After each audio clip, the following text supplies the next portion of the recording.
thank you for doing this, by the way. It was kind of fun. So, just a couple basic questions first. When's your birthday? September 5th, 1920. During the time of World War II, where were you living?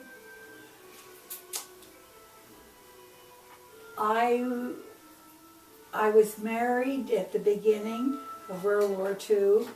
My husband had been drafted, and after he went through basic training, he was transferred to Texas, and I moved there with him, and I lived on an Army base. Oh, that's interesting. So he was in World War II. He was in World War II. Wow. Did he get injured or anything, or was he okay? He was not injured. Well, that's good. That's good. How long was he in the Army for? The whole duration? Until it was over. Oh. Wow. How did knowing he was in the war affect you?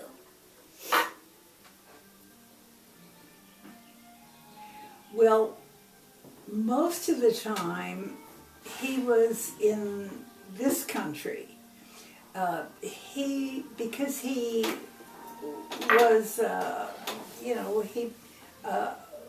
he had a university degree and things, and so he was in a group called the Psychological Research Unit, and they decided whether people that were going to fly planes should be bombardiers or pilots or whatever. And so mostly he was working in this country. But then there was a really bad thing that happened called the Battle of the Bulge, when the 106th Division or something was just wiped out.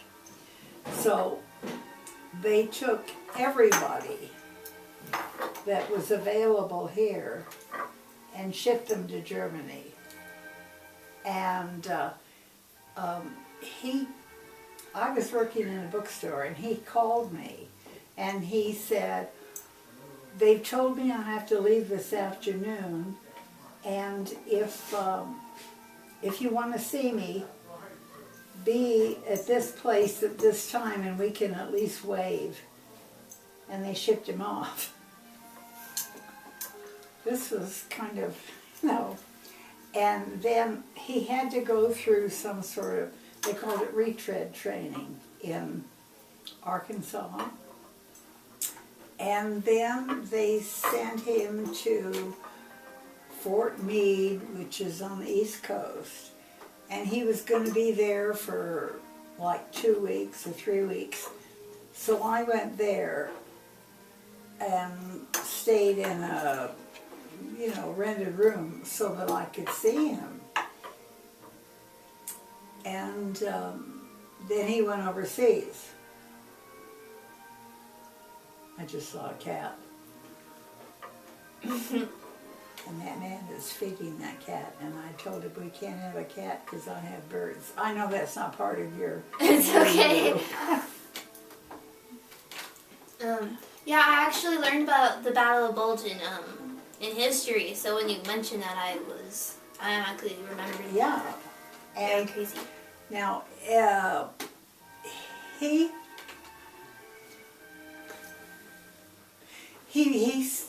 an artist. So he would draw places where they were in the little towns and things, and then so they could send them more easily, they would photograph them. So I have all these little tiny photographs of all these places and things. He didn't actually do any, as far as I know, he didn't do any shooting or anything, but he was a guard on one of the camps. One of the, like what type of camp? When if they took prisoners. Oh, like a prisoner of war camp? Yeah. Interesting.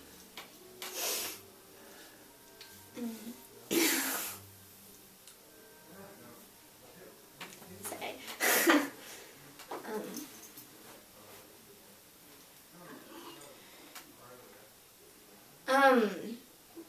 During World War II, wasn't there a lot of like financial like problems? Wasn't there a lot of like rationing and? There was a rationing. You'd get little tickets, and you could only buy so much meat or so much, and you'd trade with other people and things. And then we had to do funny things like save bacon fat for the war effort. I don't know what they did with it. Maybe made bullets or something, but I don't know. But there was gas rationing, and then there was a funny double daylight saving time where we were trying to save light or something, so we'd have to get up an hour earlier. Because I remember going to work, and what to me was 4 o'clock in the morning in the winter. That is early. I had to take a couple of streetcars to get. I live in Los Angeles, to downtown Los Angeles, and it was kind of scary out in early morning, dark. That does sound kind of scary. That'd be like there's no like wild like animals or crazy people. Dark, don't know where I'm going.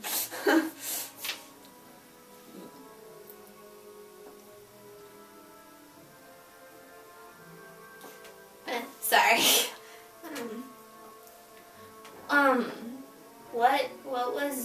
What was his name? What was what? What was your husband's name? Was it? Doris Worthington. Oh, it was Netter. Okay, I didn't know he was in World War II. That's cool. Interesting. And that's kind of cool how he like would like draw where they were and stuff. I think that's really cool. Mhm. That must have been interesting.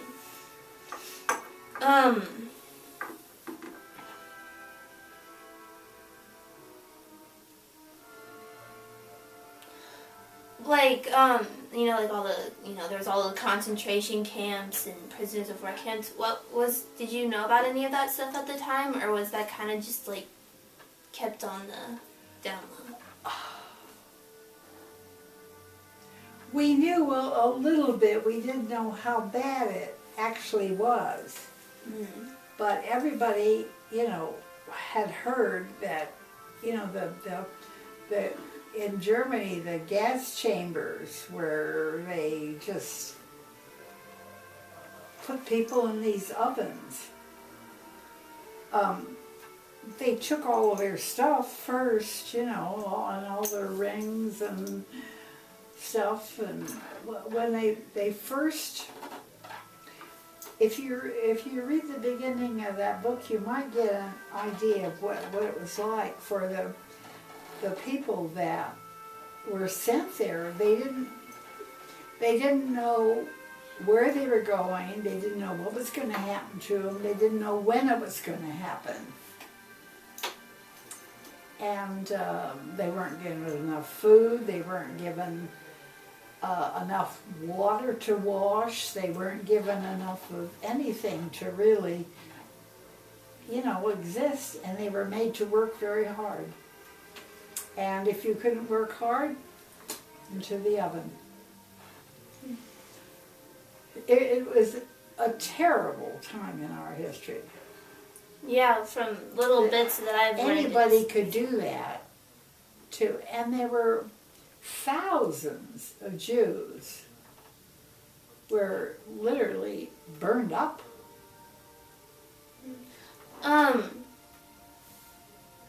They had like radios or something during that time, didn't they? Like in the 1940s, they had like little. Did they have like little radios or anything yet? Was that invented yet, or is that later? Like little like radios, like did you guys get like news of like stuff like Hitler was doing or anything, like something like the news, like newspapers, or I don't know if there's radios or anything around back then. No. Well, there were headlines in the paper all Ah. the time. Everybody read the newspaper. There was no television yet. Yeah, I figured there's probably no TVs yet. And everybody listened to the radio. And by then, everybody had a radio. But there was nothing that was handheld.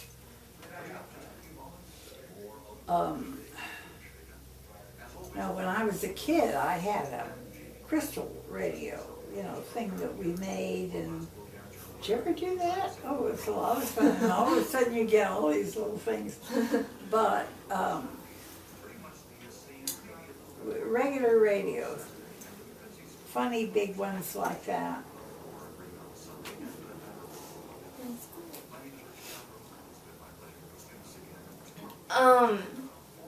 Did you like know any like Jewish people in like Germany, or did you know anyone that like knew Jewish people like that were in like Germany or anywhere?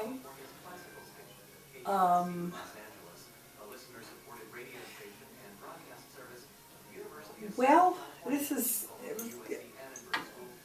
if I did, I didn't know. I mean, I didn't know that Jews were any different from anybody else. So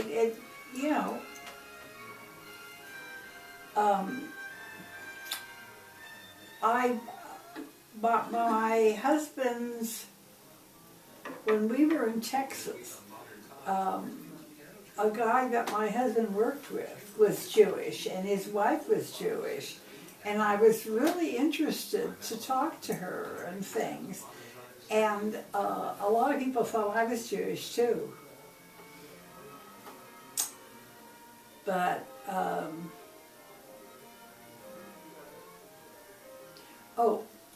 and when we were,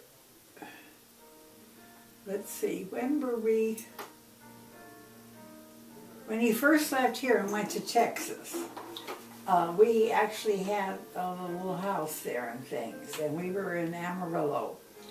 And the people were very friendly. They would, if you were waiting for the bus, they'd say, "Can I give you a ride downtown?" And a friend of my friend, the Jewish girl, was waiting for the bus. The lady picked her up, and the lady started talking about Jews. And my friend said, "Well, have you ever seen a Jew?" And the lady said, "No, but I'd know if I saw one." And then when they got to where they were going, my friend said, "Well, thank you very much.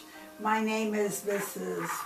Rosenblum," or something like that, which is such a Jewish name. But the people were prejudiced against Jews in Texas without even knowing anything about them. So the bus driver lady was prejudiced against Jewish people? Oh, wow. I mean, that's the thing within our country that has nothing to do with World War II. Oh, wow. That's interesting how that kind of spread to, like, somewhere in the United States even. I thought that was more in, like, Germany and everywhere. I didn't know that it got here too a little bit. Well, they're not supposed to, in our country, all men are created equal. Yeah, exactly. So.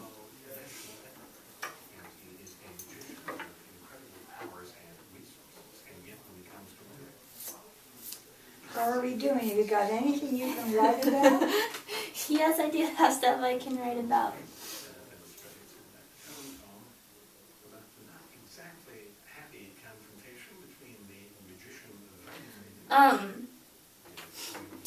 Do you think it's possible that something like the Holocaust could happen again?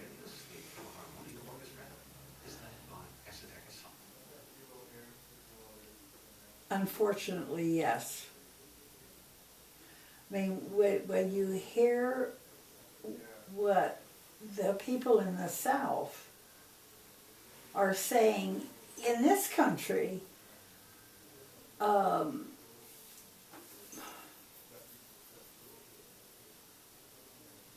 don't know, it's all politics and things.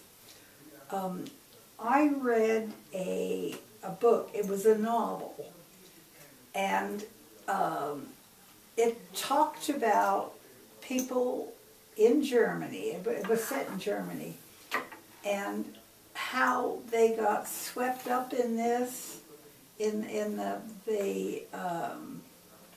believing in the Third Reich and Hitler and all that stuff.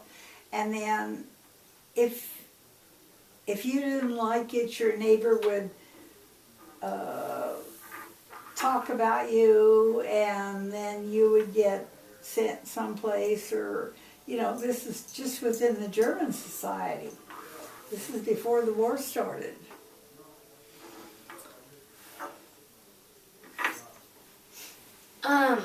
I know you weren't ever like in Germany or anything, but did any of like the propaganda going on there ever reach the United States? Like the propaganda against Jewish people, or did that not get over here? I don't think it got over here. I figured. I mean, I'd ask. I really don't know, but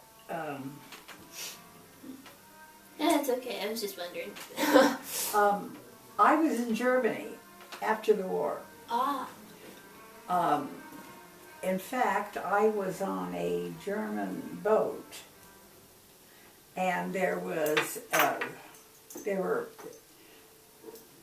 we sailed around the world for 4 months, and there was a German doctor who was kind of my age, and I kept thinking, where were you? And what were you doing then? And we did a thing where we went down the Rhine and looked at all the vineyards on both sides, and a very nice thing. I was sort of huddled the whole time thinking, this is where all that happened, and what were these people doing, and what were they thinking, and how can I be here now doing this, you know. Like being in Germany and going around to all these places and thinking like something horrible just happened here, and now I'm here just after this is all.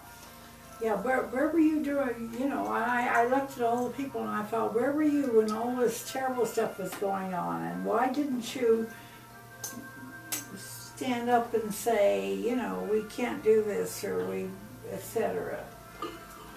Yeah, kind of wonder. It's like there's all these people like that could have maybe tried to take some stand. Like the book I'm reading is written by a Holocaust survivor, and his brother was a part of this organization. I can't remember the name of it. That, I don't know if you ever heard anything about this, but they would go and stop like trains and whatnot that were carrying certain kinds of fluids to try and create bombs, I think it was like an atomic bomb or something like that. So they would destroy everything before it could get to, like, you know, the other big Germans that would try and make it. Mm-hmm. So I thought that was. Mm-hmm. Well, did you know of any like rebel groups that were against like Nazis or anything? Oh, okay. I mean, everybody that I knew was really against the whole German thing. I mean, that was just awful. And like, we couldn't really believe it was real. When you were in Germany after the war, I don't know if this is it was maybe too soon to do this, but did you ever like go by places where there were concentration camps? I never went to Auschwitz. Okay. And I can't remember the names of the other ones, but that was the famous one. That's the only one I really know too.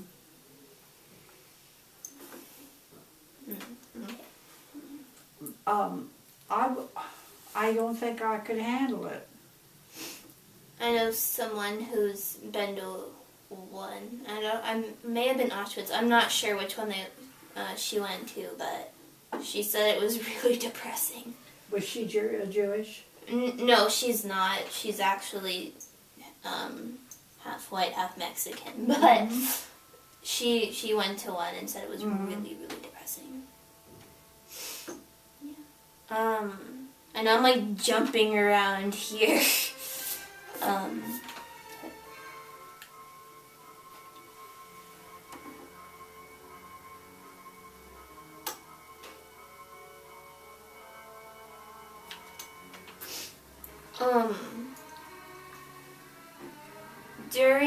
During the war, what was the most like scary experience that you had to go through like during the war, like when everything was still going on? Well, see, since it wasn't in this country. True. I mean, the Japanese bombing of Pearl Harbor is when it struck home. Yeah. What was your reaction to Pearl Harbor?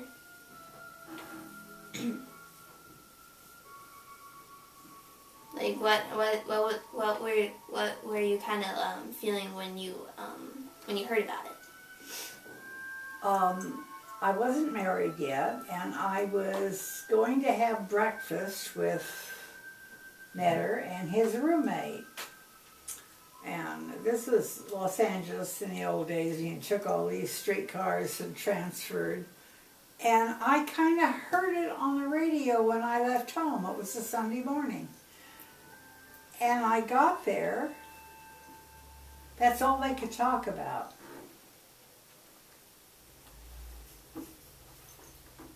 You can turn the lights on if you want to, Mark. Okay. And it was just so shocking, and that really hit home because we all knew people living in Hawaii and stuff. That must have been kind of scary. Yeah. I know I'd be kind of scared.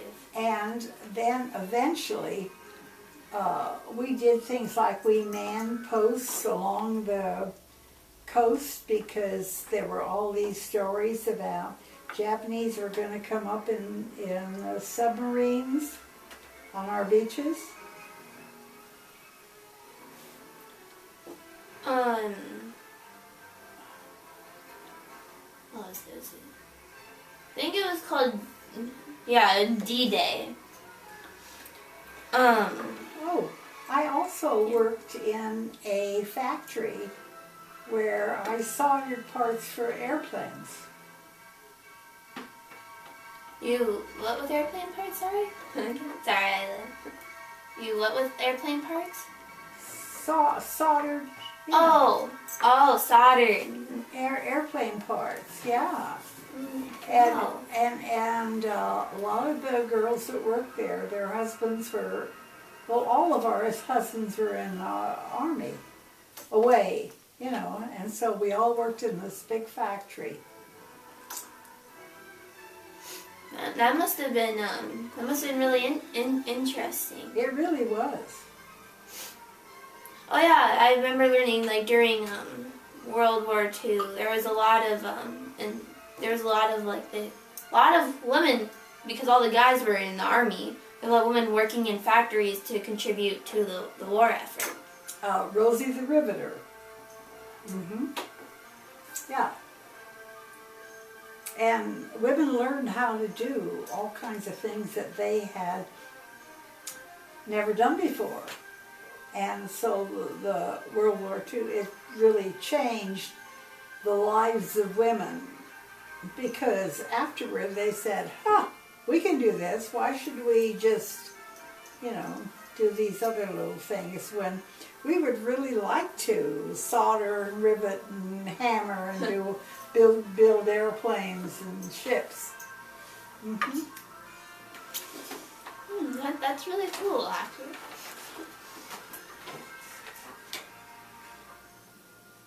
I just thought something that escaped me. Darn it.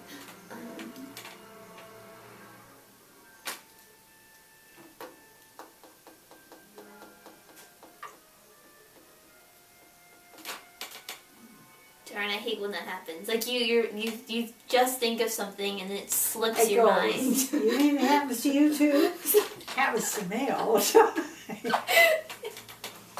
Mm-hmm. That just happened to me. Sorry. Thinking, what was I gonna say? Oh, well, I can't really remember that thing. But what was one of the most interesting new skills that you learned working in a factory that you really enjoyed? Or was it all just like hard work that was really fun? Well, I learned how to solder. I didn't really enjoy it. And I did another thing where I was filing things down so they had to fit a certain thing. And I invented, it was called a jig to fit a lug. But something, and I didn't get any money, but I got a green certificate that said, "Thank you for inventing this. You saved us all kinds of time and money." What was it called again? What'd you call it? It said on the thing, a jig to fit a lug. But it was some sort of a screw thing. Oh, that's cool that you invented something. That was amazing. I must have. And we hung that green piece of paper in our bathroom. Nice. Nice.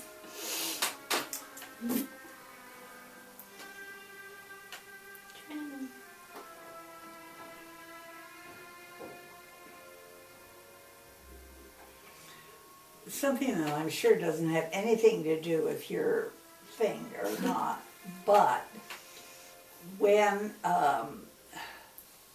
my husband was transferred to the East Coast, he was in uniform, and we didn't have a car. We hitchhiked back and forth to the East Coast from California twice. Nice. Once to the East Coast, once just to Texas.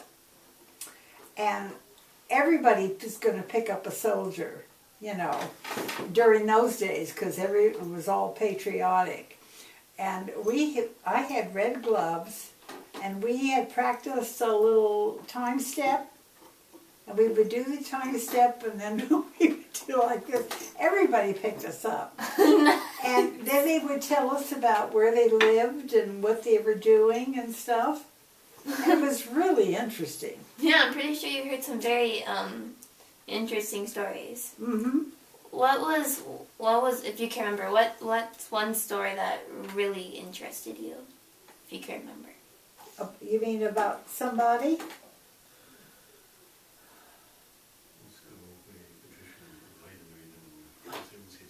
This is unbelievable, and I'm sure you couldn't get it into your paper anyway. We were in Texas on our way home, and it was, almost dusk, and we said, well, we'll try for half an hour, and then if we don't get a ride, we'll get a motel and stay overnight. And this old man pulled up. And he got out and he said to Netter, "Can you drive? Let me see your driver's license." And so Netter showed him and stuff. And then, how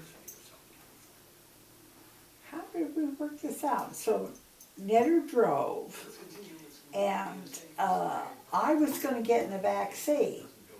And he said, "Oh, no you don't.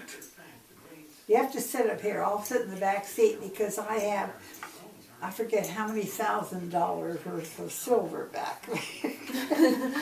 He was an Indian trader, and he was bringing silver back to the Indians in New Mexico so they could make stuff out of it.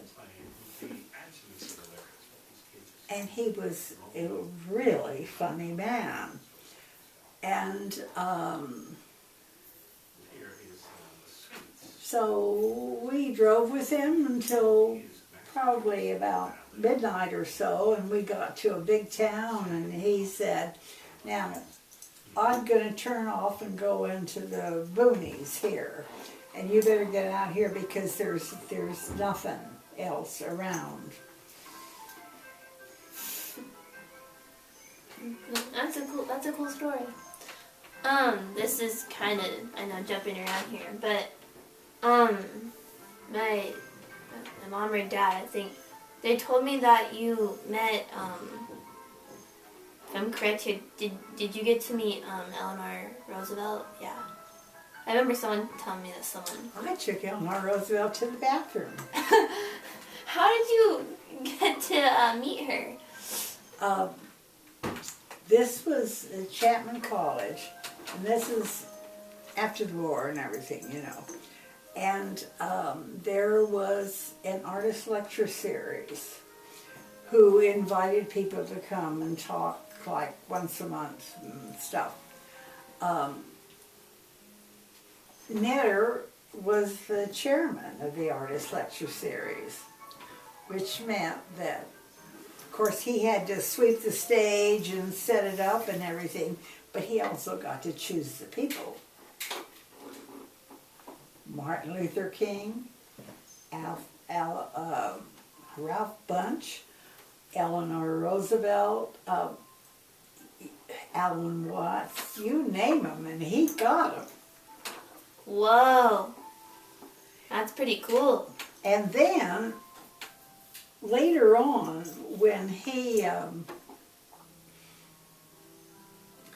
when the, I don't know if you know anything about this ship that took the students around the world.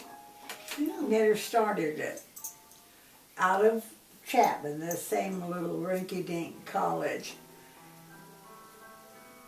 He met the Pope, he met Indira Gandhi, he met all kinds of, come on, I'll show you.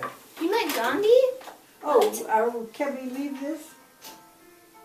Yeah, my dad can edit. No, Indira Gandhi, not. Oh, who's that? Interesting.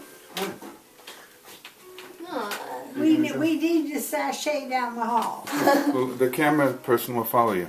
okay. But this has nothing to do with World War II. Oh, that's okay. I could still include this stuff. I'm sure we'll like it. Keep going. Straight Now, turn right. Right. Keep going. Okay. Here's Mrs. Roosevelt. Here's me. Whoa, that's cool. Here's Netter and there's the Pope. Oops. I think this is Indira Gandhi. Cool. And Where's Gandhi? And Indira Gandhi is somebody's daughter or something. Okay, and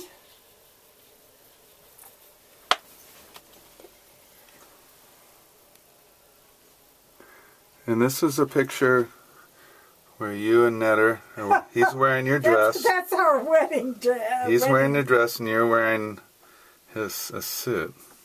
His uniform, yeah. His uniform. That's funny. Okay.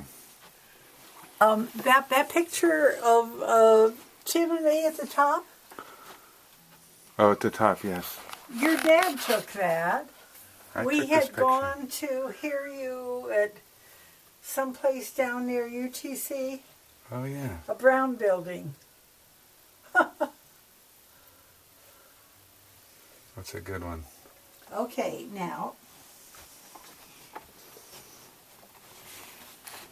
Mrs. Roosevelt, Netter, and me. And this is Clement Attlee, that nobody knows who he is anymore, but he was a prime minister of Britain at one point. Mm. You got to meet And some this is interesting Netter on the beach That's Kid. with Kit. Good stuff. And that's me.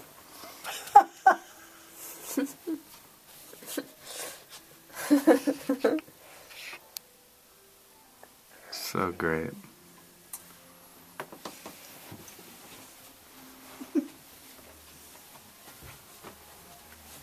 Okay, so how are we doing? What else do you want to know? Hey Dad, how much time is on there if it says? It should say. 40 minutes almost.